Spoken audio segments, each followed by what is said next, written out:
Hello, Cleveland, and welcome back to another edition of the Dogland Podcast. This is your post-game edition after the Cleveland Browns unfortunately lost a heartbreaker to the Las Vegas Raiders, 16-14. I am your host Jackson McCurry, and rolling with me as always is my co-host Anthony Jokey. Anthony, how you doing, man? It's been a terrible post game Tuesday, which is unique because we weren't expecting this last week. But here we are on Tuesday afternoon getting ready to break this game down, which was indeed a heartbreaker at the very end last night. Yeah, yes, it was. For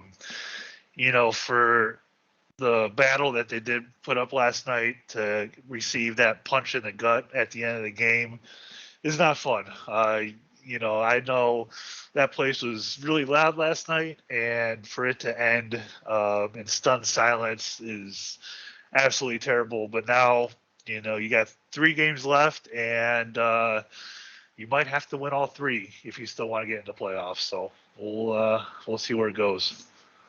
Yeah, the playoff chances dropped dramatically last night. A win would have kept us around, I think, 46%, 47%. Now it's only a 17% chance. And we'll talk about, the playoff picture after the end. But, I mean, Anthony, you usually go to the games. You weren't there, but you were watching at home. I was watching at home as well. I was actually on the OBR's watch along live stream with friends of show Stephen Thomas and Jake Burns. And I just want to thank them for inviting me on because that was a lot of fun. But yeah, like you said, like the stadium was loud. Like we were fired up with the Greedy Williams interception, and then subsequently the Harrison Bryant touchdown catch on 4th and 5.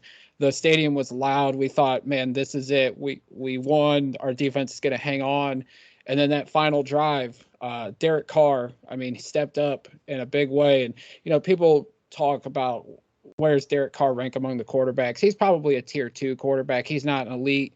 I would say he is the franchise quarterback. He's been the starter for Vegas for the last 7, 8 seasons. His future doesn't is unknown just because of all the change that's coming in that organization. But he stepped up on that final drive, made some good throws, but ultimately the Browns defense faltered. And I think this defense has turned a corner recently, even though Anthony, with all the absences on that defense because of COVID or injuries, the defense has been playing well. They've only given up 16 points per game in the last 4, including last night. But that final drive, it really hurt them.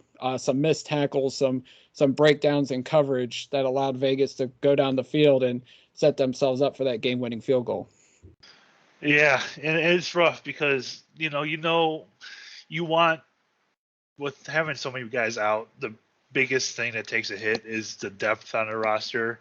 And when you lose Tack McKinley earlier on in the game, you don't have Davian Clowney. Miles Garrett wasn't 100% last night. The interior was completely missing. On that drive, you wish you could have that depth throughout the rest of the game to keep everybody fresh, to be able to generate the pass rush, uh, to be able to, not have guys out there for 95% of the defensive snaps. And, it's just, they didn't need too many yards. I mean, they started the drive um, at their own 27, and they ended up getting to the Cleveland 30. So they only went about what was that 43 yards on that drive to be able to kick the game-winning field goal. I mean, that's tough. It's a tough spot to put your defense in. I know they didn't have any timeouts left. They almost ran out of time with that last tackle in bounds.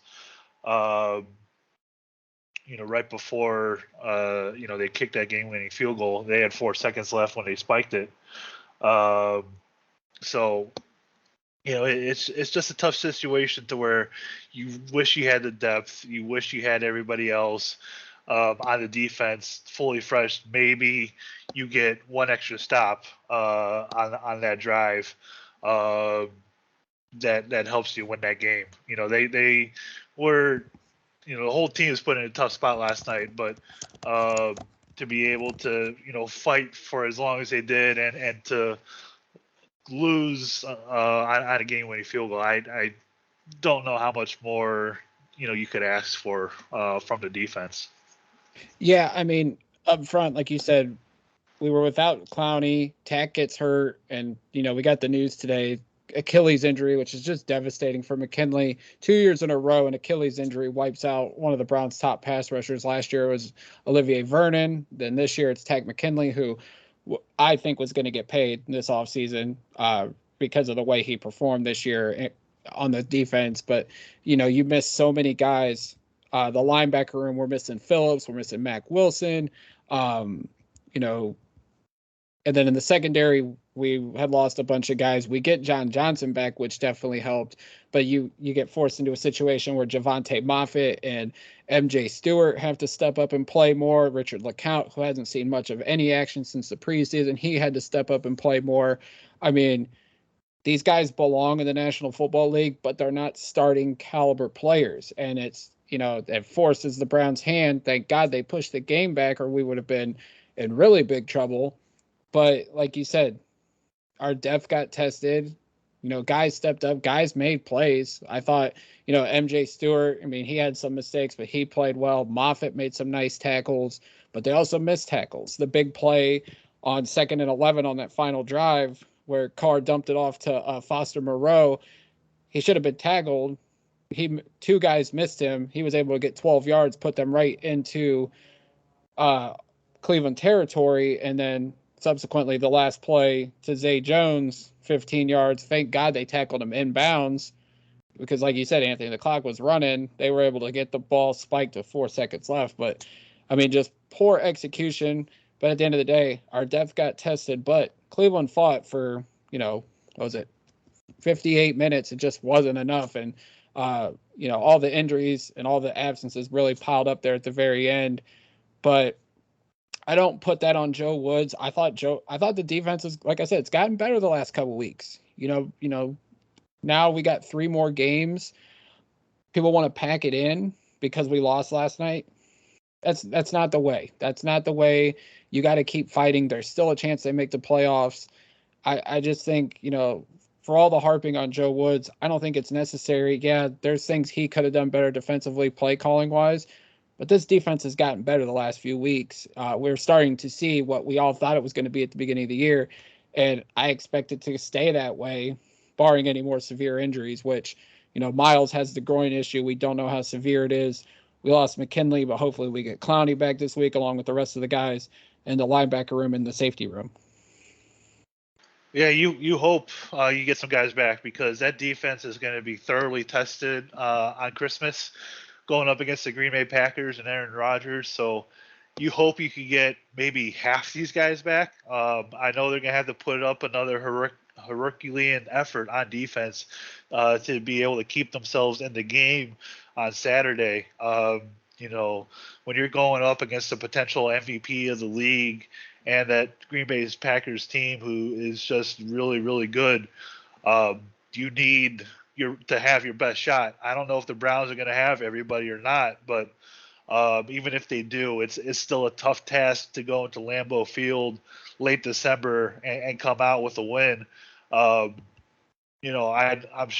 curious to see how the weather could play in this game because it's late December in Green Bay. It could be a snow game or, it could be 2 degrees outside. You just don't know. If it is a snow game, that style suits the Browns for sure with the way they're able to run the football.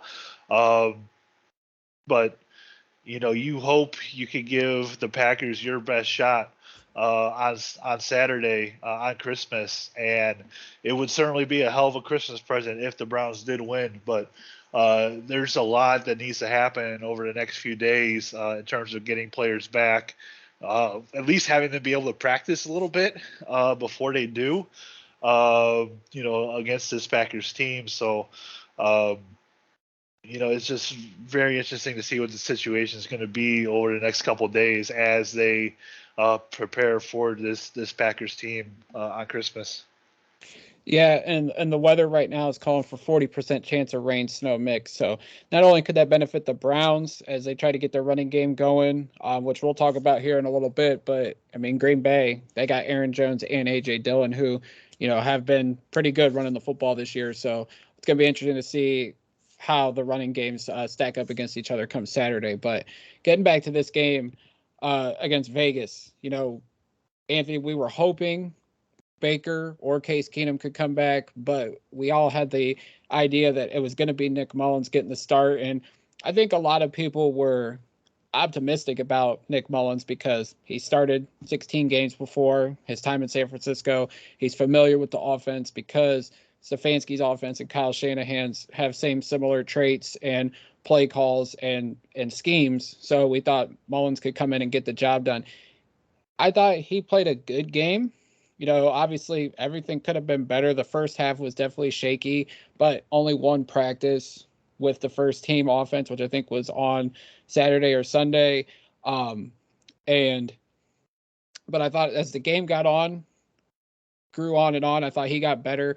I thought, the last couple drives, I thought Mullins was dialed in, was very more accurate with and his timing with the wide receivers. I know the first half there was some shaky stuff with Donovan Peoples-Jones, but all in all, I thought Mullins played pretty good, and he put the Browns in a situation to win the game, and gave it and relied on the defense to get the job done. They didn't, but I thought Mullins had a great audition. I know a lot of people have said, well, if it's likely they move on from Case Keenum this offseason, but I think the Browns may have found their future backup in Nick Mullins. Yeah, I think the biggest thing, Jack, is he didn't make any glaring mistakes. And, when you're a guy, coming up, and you're a third string guy, and you're asked to start on such short notice, with all the, with obviously Baker and Keenum not being able to play, not turning the ball over is a huge battle, and he was able to, not do that. No interceptions, no fumbles or anything. I would think his biggest mistake, or just one of his, was at the first drive of the game where he took that delayed game penalty because he didn't realize what the play clock was, trying to make some checks. But he certainly kept mistakes at the minimum. He didn't turn the ball over. He did what you want the backup quarterback to do. He made throws here and there. He gave this team a chance to win. That touchdown pass to Bryant at the end was phenomenal. You know, there's really not much more you could ask from Nick Mullins. And if the Browns do move on from Keenum, he certainly would not be a bad option in terms of the backup quarterback next year. They also brought back Lauletta on the practice squad. That's certainly an option too, being a young guy. So I would imagine, those are your probably two options for backup next year, to Baker or whoever else, going into next season. So I certainly wouldn't be opposed to it, especially since he has, he started with 17 games now in the NFL. Has had some success, with the 49ers before coming over here. So I certainly would not be opposed to the idea. No, not at all. I mean, Mullins is only 26 years old. Like I said, he's got experience in this type of offense. And I thought he played well. I mean, he played well during his time in San Francisco when he had to start for when Jimmy Garoppolo was injured. 8 games in 2018, 8 games last year. He didn't win, but I mean, he wasn't terrible. He was accurate. He did turn the ball over a lot, but I think, when you're in that situation, if Shanahan trusts you, he's gonna let you loose. I don't think they let him too loose last night. Maybe late in the game they did. I think he seemed more confident throwing the ball and trying to make plays to the receivers and tight ends. But all in all, I thought Mullins played well. And he put the Browns in a situation to win. You can't ask much more for a guy that only got one practice with the first team offense this week, and was forced into a bad situation because of COVID. But all in all, I thought Mullins played well. The running game, I thought, started off pretty slow, and the thing with Nick Chubb, Anthony, because I asked Jake Burns this, I said, is it blocking? Is it post COVID? And I think Jake said it was both things, but like Chubb has seemed off since he's come back from the COVID list. But I think in the second half, he really turned it on. The Browns were feeding him a lot more. And I think he averaged over 5 yards per carry in the second half. So maybe we're starting to get Chubb back into form. And it was good to see because that first half, it was really looking bad for him because he just did not look like the same running back that he was pre-COVID. No, he's definitely not the same player that he was, and it's unfortunate because last year with Miles, he talked about how post COVID and whatnot, how it really affected him, and maybe it's just going to take Chubb a lot of time to regain what he had, uh, after dealing with COVID and everything. So I know last night they really needed him, and last night is a game you really wish you had Kareem Hunt too in this offense to have both of them. If they have both, I think they're definitely able to pull it out. But the way he performed in the second half, and they trusted him on that last drive, and unfortunately it didn't work out. In terms of running football to try and run out the clock. But he looked much better in that second half, and you just hope that in this final stretch here, this game kind of gets him going a little bit. The second half kind of starts to propel him. I know it's another short week this week, so you have to wonder if fatigue with him is going to set in. If he's still dealing with this COVID stuff as well. So I just hope the second half of last night's game could get him going a little bit more. Yeah, and I think it did. I think the blocking got better in that second half. And it seemed like he had a better burst, had a better vision. It seemed like more lanes opened up and Chubb was able to find those holes and was able to get through. Obviously, he found the end zone last night and then should have found it again. A holding call brought him back, but fortunately enough, Mullins was able to find Bryant and put the Browns in the lead late in the game like that. But yeah, I mean, Chubb seemed like he was finding what I said, he found his mojo back in the second half. He also eclipsed 1,000 yards for the third time in 4 seasons. So that's another great accomplishment for Chubb, who's obviously one of the top backs in the league. So hopefully, these last 3 games, he gets back into his groove and makes that strong case again of why he's one of the top, if not the top running back in the league. Let's talk about the blocking, Anthony, and, the big development obviously this past week was, Wyatt Teller was originally out, Jedrick Wills was originally out, and we were already without Jack Conklin for the rest of the season. So we weren't sure how the offensive line was going to look last night. Now Teller gets activated, I think, on Sunday. So what the Browns ended up doing is Blake Hant stayed at right tackle. The Browns actually slid Joel Bitonio over to left tackle and put Michael Dunn at left guard. Now, people were wondering how this was going to go because Bitonio hasn't played left tackle since his college days at Nevada. There was that time, I think it was 2018, after Joe Thomas's retirement, that they experimented with Bitonio at left tackle, but ultimately went with Greg Robinson and I think it was Desmond Harrison. Correct me if I'm wrong. But they went with Bitonio last night, and Anthony, I saw no flaws, no mistakes out of Bitonio. In fact, PFF graded him. He was the highest graded player on Browns offense at a 91.5, which was the highest actually graded player on the Browns team last night.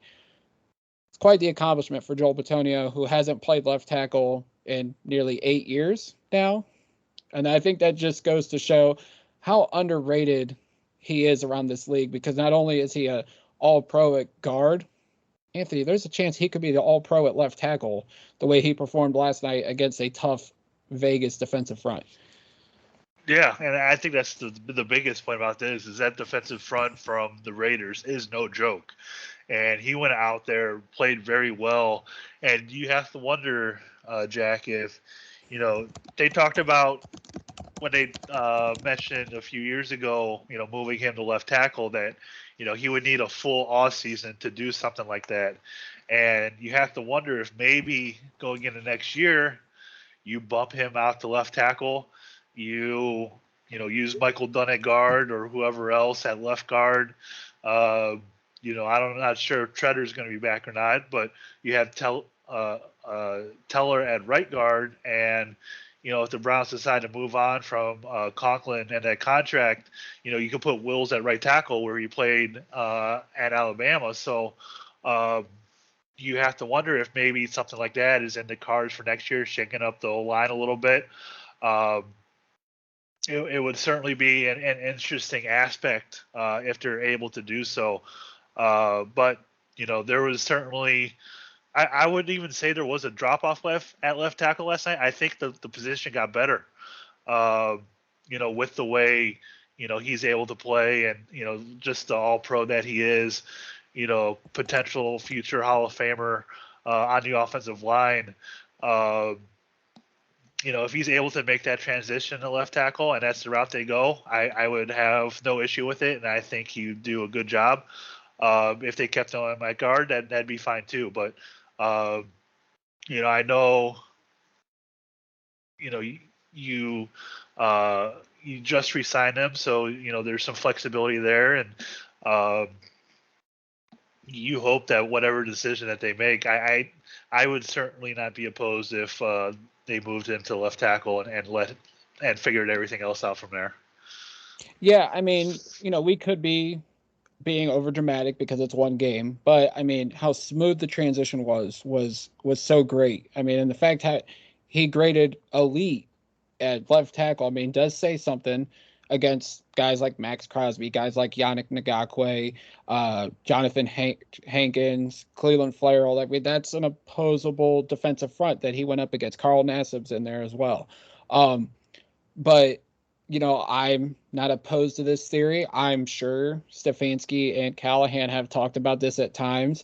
I mean, and it's no knock against Jedrick Wills, who actually got named as a Pro Bowl alternate. And the Browns, before we, even get sidetracked real quick, the Browns had 5 Pro Bowlers, including Bitonio. So that's pretty damn great for a team that, has been average at best. Sending 5 Pro Bowlers is quite the accomplishment. But just thinking about the betterment of the team going forward, like you said, Anthony, and I've talked about this on Twitter today. I mentioned it talking with Browns Babe, who co-hosts the SI Browns Digest pod with Pete Smith. She said that, they may have discussed this. Fans are going to discuss it too. Moving Bitonio to left tackle, moving Jed back over to right tackle, which he might be more comfortable because we have guys like Blake Hance, like James Hudson, like Michael Dunn, who could play guard. And then who knows what's going to happen at center. I would think Tretter's going to move on. So, you balance out the talent on both sides of the line. You still have Teller at right guard, who has fallen off a little bit since he got his payday. Hopefully that's not concerning. I think the shuffle at right tackle has probably played a factor into that. But moving Bitonio to left tackle, Wills to right tackle could make the transition smooth that they move on from Tretter and Conklin this offseason, could even things out. And then you still have guys like Dunn, Hance, and Hudson at the guard spots. Or you could perhaps draft one as well, because I feel like Callahan has developed some great guards, whether it was Scherf in Washington, Zach Martin down in Dallas, among others. I mean, I feel like they can find a guard easily. It's not hard. It's not easy to find a left tackle, which has been the case since Joe Thomas retired 3 or 4 years ago. No, it's very difficult to find one. And if that's the route they decide to go, like I said, at least it'll be a full off season that Bitonio will be able to prepare for making that transition. So you could even look to the draft for a guard if that's the route. There's certainly a center in the draft that I would love to have, but I don't know if he'll be there when we end up picking. But I just think that if they were to balance it out, and I certainly wouldn't be opposed to it. But if they kept it the same and kept Wills at left tackle and Bitonio where he's at, and still had a healthy Conklin on the right side, I'm okay with that too. And then maybe you're just replacing Tretter going in the next year because you have Teller as well. So I would be okay with only changing one position, but if they decide to move guys around going into next year too, I'm okay with that. I seem to trust what they decide quite a bit. Whether it be Andrew Berry or Stefanski and Callahan with the offensive line. That point of the team has been very strong since they rebuilt it. So I kind of tend to trust in what they will do.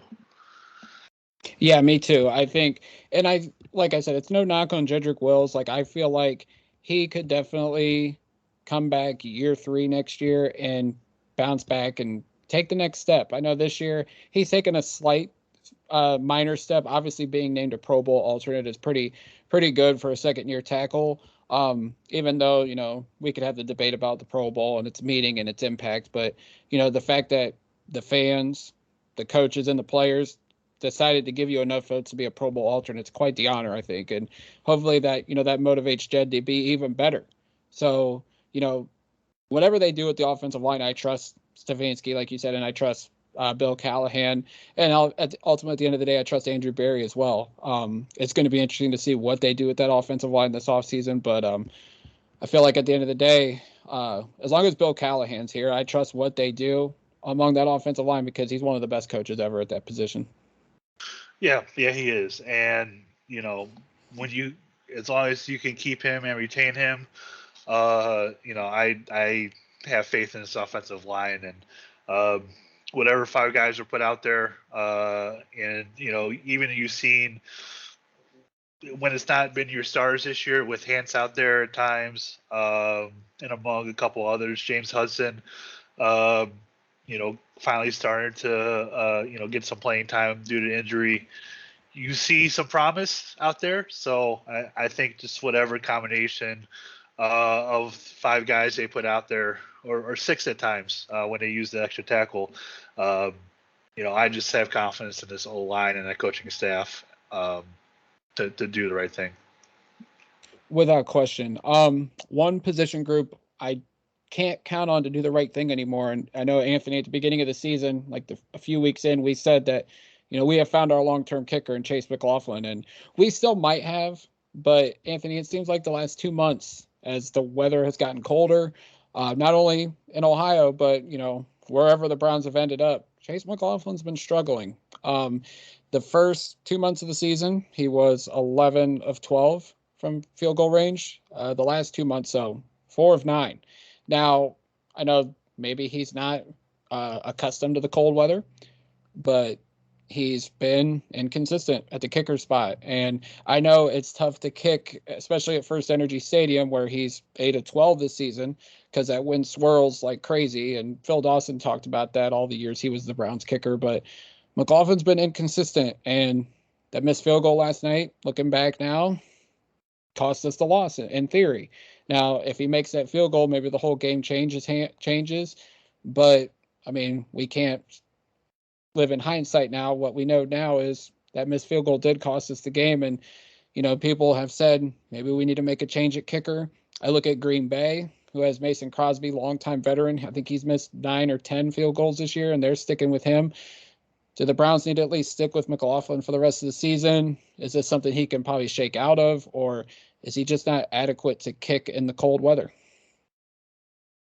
Well, that's something that they have to determine. I don't think they're going to make a change now with 3 games left. I don't think that would serve you any good at this point. But he did miss that field goal early on in the game, but I can't stress enough that extra point he made at the end there, that's a high pressure kick that you have to make because those extra points are not gimmies anymore. To be able to make that, to put the Browns up 1 in that stadium is not an easy task. So he certainly deserves some credit for that kick as well. But he has struggled over the last month or so.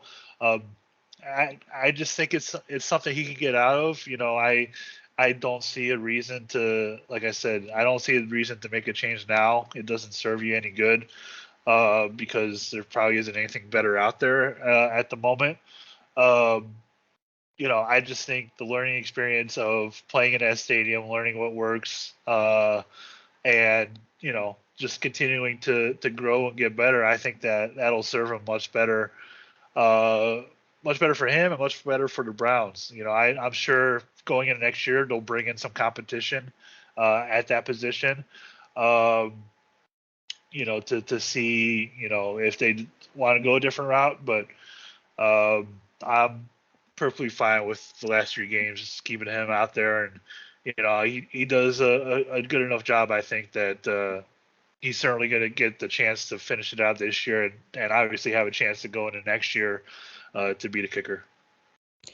Yeah, I mean, they could theoretically make a in-house switch because they do have who I call the kicker named Chris, and people know why I call him that because of his last name and how close to being sensitive it could be. So they could make the in-house change with him. But I do, like I kind of agree they'll probably just ride it out with McLaughlin at this point. Hopefully he finds a way. Hopefully the pressure is not getting to him being on a team like Cleveland that's in the middle of a playoff hunt.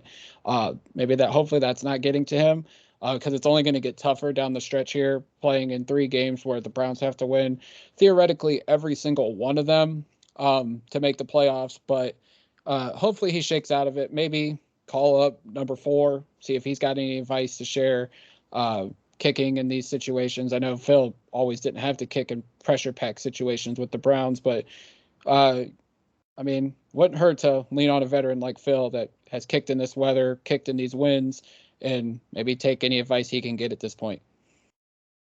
Yeah, it wouldn't hurt. I remember him talking about how there was like one flag that he would always look at in the stadium to kind of figure out how things, how those winds were. Uh, anybody that can make that ridiculous field goal against Buffalo in the snow, you certainly want to get advice from him, and I'm sure he has.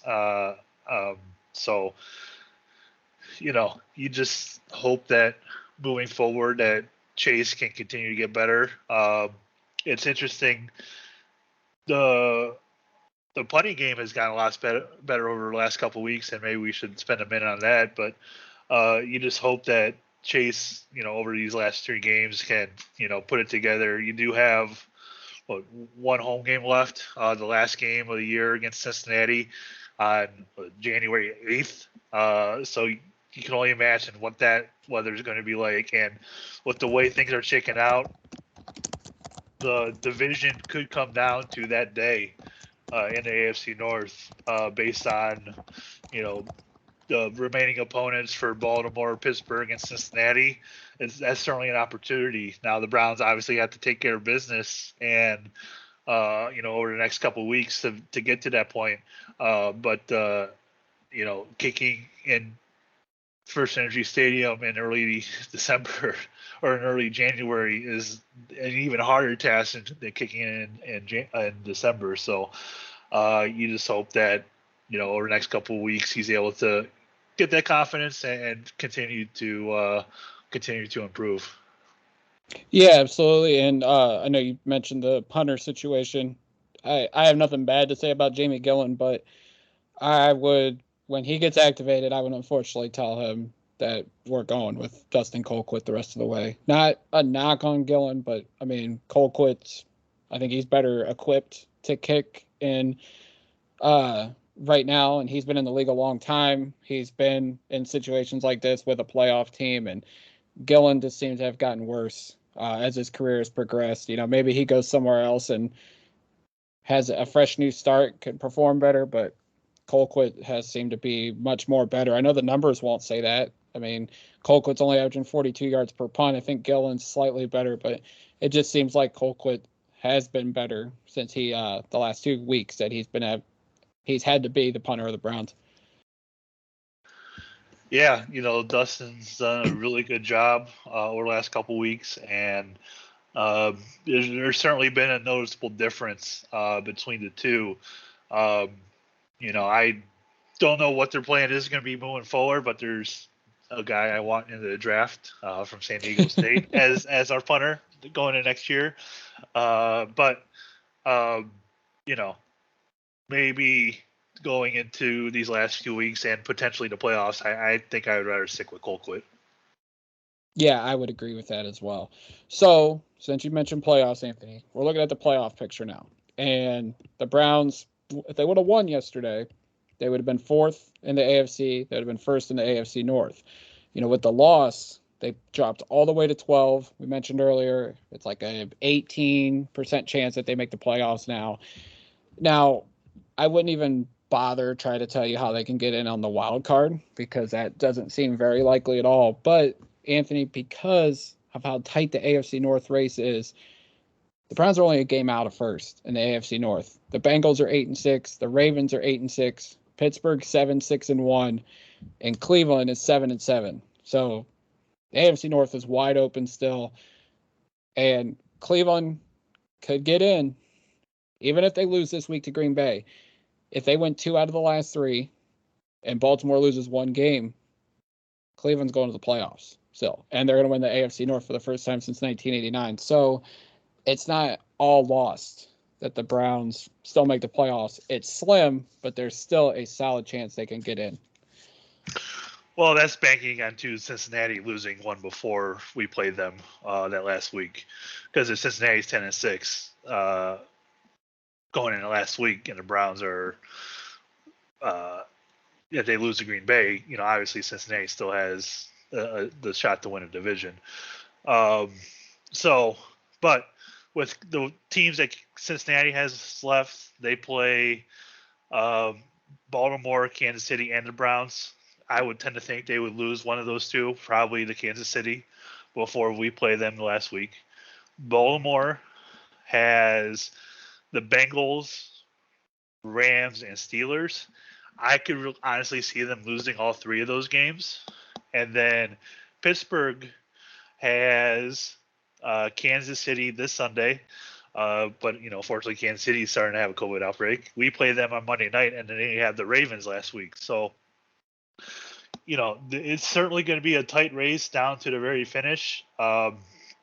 If the Browns can win, if the Browns win the last 3, that's certainly going to go a long way, and they'll probably win the division. I don't think there's any way they could lose the division unless Baltimore were to win all 3, but I doubt that. But I honestly believe that there's still a good shot going into that last weekend. They're going to play Cincinnati for the division in Cleveland. And, at this point, you really can't wish for anything more because I don't think the wild cards are going to shake out in their favor. All these teams in AFC North could be over 500 and only one of them is making the playoffs with how things, it looks like just going to shake out in the rest of the AFC. So it's very tough. It's a tough division. And, to be able to potentially come out on top going into that last game. Now, like I said, the Browns have to take care of business. I know this Saturday on Christmas is not an easy task, and they can still get in if or still have a chance to win it if they lose to Green Bay. But this would be an added bonus if they were to be able to go in there and pull off a victory. You really wish you could have had that game last night because it would have put you on top of the division with 3 games to go. And it gives you a little bit more breathing room, but there's no room for error now with this team and their playoff chances. So you honestly hope that the schedule takes care of itself. You're able to win 2 out of the last 3, maybe all 3, and then the rest of the division is able to beat up on each other because since Baltimore and Pittsburgh play each other, and I think Cincinnati. Obviously, Cincinnati plays the Browns, and the Steelers just had the Ravens left. So you just hope they could beat up on each other, and you have a shot going into that last week. Yeah, I mean, Cincinnati and Baltimore play each other this week, so that's going to be a good game to watch on Sunday. Yeah, you mentioned Cleveland and Cincinnati close out the season. I think Pittsburgh and Baltimore play each other. They might play each other again correct me if I'm wrong. Yeah, they close out the season against each other. So, I mean, week 18 is going to be crazy for the AFC North because playoff implications could definitely be riding on that. But I mean, Baltimore, like Tyler Huntley's been playing good, and it seems like whether he's the quarterback or Lamar Jackson's the quarterback, Baltimore's got a chance to win. I mean, their defense is ravaged with injuries right now and COVID. When Robert Jackson has to be out there playing cornerback, and we all know when Robert Jackson has to play corner, this is no knock on him, but offenses can tee off on him. And Green Bay tried to do that this week and did it successfully at times. But I mean, Baltimore's got to play the Rams, who the Rams are still fighting for that number one seed. So, and the division. So, I mean, they're going to be playing for something. So, I think a loss is definitely there for Baltimore. I'm on the final three. And then, for Cleveland, they just got to take care of business. Even if they lose to Green Bay, which they're 8-point underdogs. So, and Green Bay's rolling right now. Aaron Rodgers is playing it like he's going to be the MVP. I mean, we've proven we can beat Cincinnati, and we can go toe to toe with Pittsburgh. We just got to get the job done. We didn't the first go around. I think we can do it the second go around, and it's on prime time, which the Browns seem to get up for. So anything could happen. I mean, 9-8 theoretically could get us into the playoffs, which I don't think anybody would have expected at the beginning of the year, but there's still a chance. And for those that want to lay down the rest of the season, I don't expect the Cleveland Browns to do so. So I don't know why the fan base would either. Yeah, unfortunately, it almost seems like you have to win the division or you're not getting in with how stacked the AFC is. You have Kansas City 10-4, you have New England and Tennessee 9-5, and you have Cincinnati, the Colts, Chargers, Bills, and Ravens all at 8-6. You have the Steelers 7-6-1, and you have the Raiders, Dolphins, Browns, and Broncos at 7-7. So I mean, it's so close in this conference. The Browns, are in the playoff picture, are in the playoffs if they're in the NFC, but it's just how it is this year, unfortunately. And you have a couple teams ahead of you that have the tiebreakers over you, head-to-head wise, with the Raiders and the Chargers now.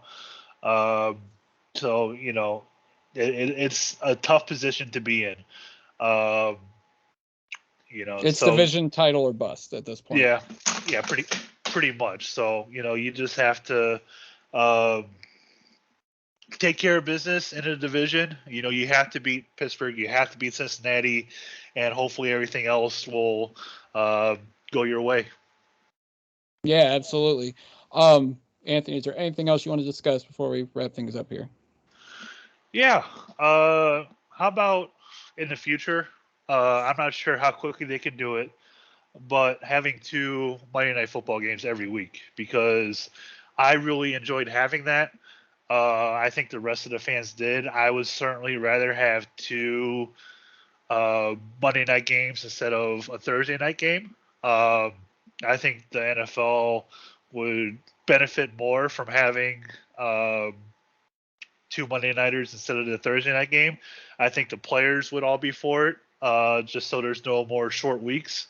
Your short week would be going from Monday to Sunday, and maybe later on you're playing Monday and Saturday.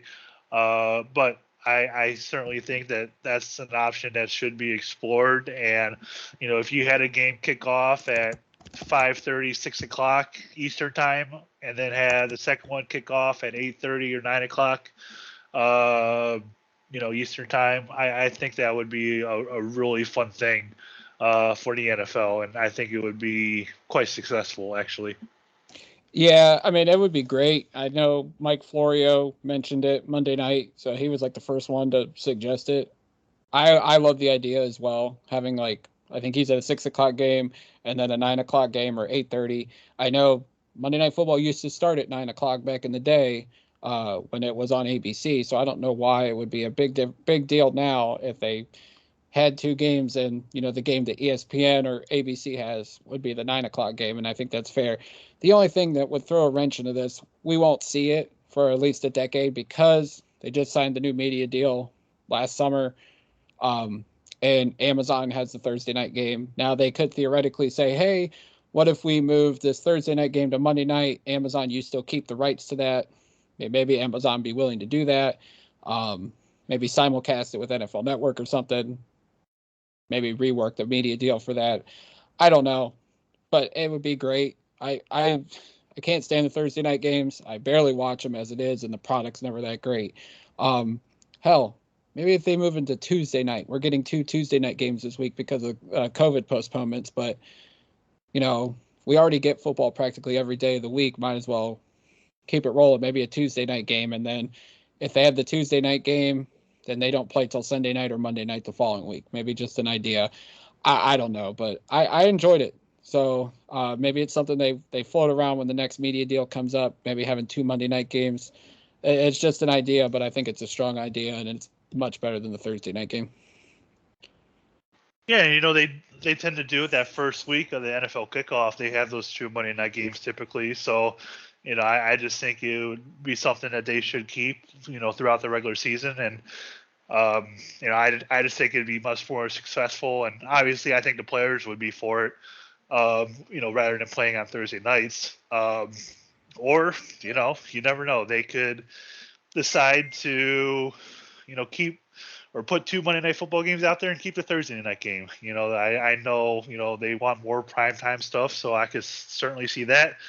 I could see their argument against it is, well, if you have a game at 5 o'clock or 6 o'clock on a Monday night Eastern time, it's like 2 or 3 o'clock on the West Coast, and you don't have as many eyeballs on it. So I can certainly see that argument as well, but I'm curious to see what the rating is for last night's earlier game with the Browns and Raiders. So I don't know. I just think that they could do something better than Thursday night football. Whether that be a second Monday night game or, like you mentioned, a Tuesday night game. Yeah, I think the possibilities could be. I think we could do a whole podcast talk about what they could do better for their media rights and what days they have games and stuff. But we'll try to be back later this week to preview the Packers game. I know with the holidays on Friday and Saturday, it's going to be tough. But if we're not, we want to wish everybody a Merry Christmas. Have a safe and healthy one. I know it's a troubling time right now with the Omicron variant, but everybody stay healthy and stay safe and enjoy your holidays. Anthony, Merry Christmas, band. And if we don't get to talk to you guys again, we'll talk to you after the Packers game, probably on Sunday because of the holiday on Saturday. But Anthony, is there anything you want to say before we get out? Yeah, I just, hope everybody has a good Christmas or a good holiday and whatever you celebrate, and Yes. enjoy your time with family if you go home or you're able to do that. Stay safe. Don't do anything nuts. Don't fall downstairs like I did the other day. Just have a good holiday and enjoy some Browns football on Saturday. Hopefully we win, and that would be one hell of a Christmas present if we win on Saturday. So I'm all for it. Yeah, absolutely. It'll be the Christmas miracle if the Browns pull this off against Green Bay. You guys can follow Anthony on Twitter at Anthony Jokey. You can follow me on Twitter at Jack McCurry08 and the Dogland on Twitter at the Dogland. Until next time, Browns fans, Merry Christmas, Happy Holidays, and go Browns.